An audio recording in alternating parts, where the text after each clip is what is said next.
we are looking at how to keep and present yourself sanctified for end-time revival. Number one, offer your heart completely to God. Number one is to offer your heart completely to God. Sanctification starts with the commitment of the heart to live and to serve God in holiness. Sanctification starts with the commitment of the heart to live and serve God in holiness.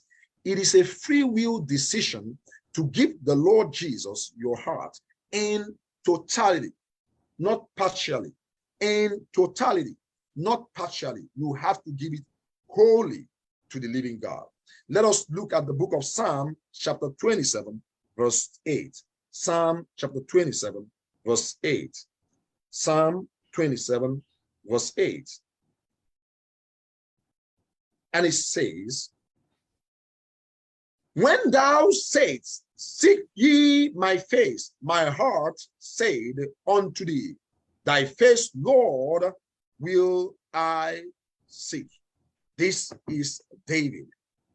This is King David. He said, when the Lord said, seek my face, seek me, from the heart, I said, Lord, I committed my heart to you. I gave it wholly. From the heart, I said, Lord, your face will I seek. Your face will I seek. Commitment from the heart. That is what the Lord is looking for. That is the first step. That could mean being born again to somebody. That could mean rededicating your life to Jesus. That could mean recommitting yourself to living for God, dedicating your way of life, submitting that part of you that you have never submitted to God. That may mean it for you tonight. But contrary to that, you cannot be able to present your vessel yourself as a sanctified vessel, and God cannot use you for great work. Let us look at the book of Chronicles to protest what I just said now. It was King Rehoboam. King Rehoboam was the son of Solomon. But King Rehoboam could not please the Lord. Why? Because he did not yield his heart to serving the living God.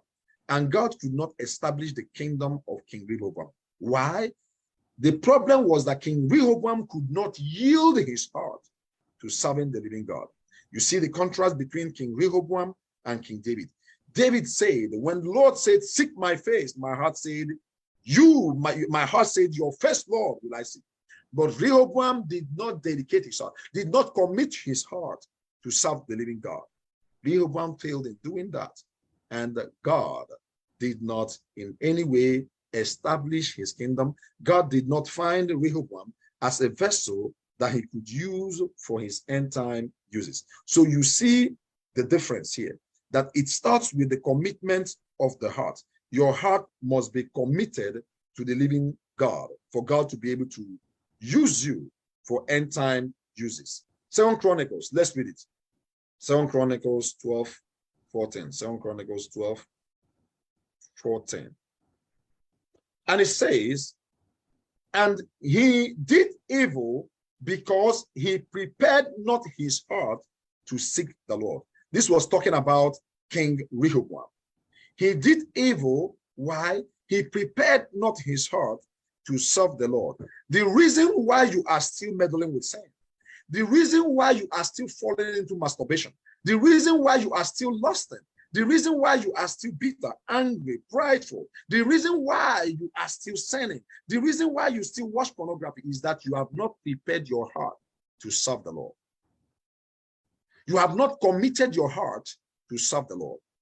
Once you are able to commit your heart, like David, like Daniel, like the rest of them, Shadrach, Meshach, and Abednego, like they all did, you will see that evil will be far away from your dwelling. Now, a sanctified person is one whose heart is holy and dedicated to the living God and made available for God's holy uses. Why is God seeking for your heart? You know, when you look at the book of Proverbs, chapter 23, Let's see that. Proverbs 23, verse 26. Proverbs 23, verse 26. It says, my son, give me thine heart, and let thy eyes observe my way. God is asking for your heart. My daughter, give me your heart. This was the call that God gave David, that you saw David respond in Psalm 27, verse 8. He yielded his heart to the living God. Why is God seeking your heart? Because your heart controls your every action. Everything you do is controlled from the seat of your heart. Let us examine that in Proverbs chapter 4, verse 23. Proverbs 4:23, and it says, keep thy heart with all diligence, for out of it are the issues of life. Keep your heart with all diligence, because out of your heart are the issues of life. It is from your heart that every issue of life proceeds. That means the way you dress, the way you talk, the way you act, everything you do proceeds from the heart. If the heart is not right, your action will show it. That is why you see some people dressed like harlots, and they are in church singing. In fact, they are even pastors. They are in church leading choir. God only looks at the heart. God looks at the heart. Yes, what we can see outside tells us what's in the heart. When you stand in the mirror and you're mask painting yourself, when you wear that cloth and you're pushing out your breast for everybody to see, exposing it, exposing your cleavages and everything, wearing those micro minis, and some people will even wear double shorts inside whatsoever to prop up their buttocks and everything. When you were doing it, what was in your heart? Is it so that when you come out, God will say, oh, my daughter, you look beautiful. You look beautiful. You're pretty. Is that what's in your heart? You know the wickedness that is in your heart. It's so that when you come out, you become slave queen. Men will die and say, wow, you look sexy. You look beautiful. People's eyes will be turning. Necks will be breaking. That is why you do it. You attract the opposite sex. Young man, when you go to gym and you carry iron, you build your muscles and you go and buy baby's clothes and you put on baby's clothes and you come out and you're doing like this, doing your chest like little demons.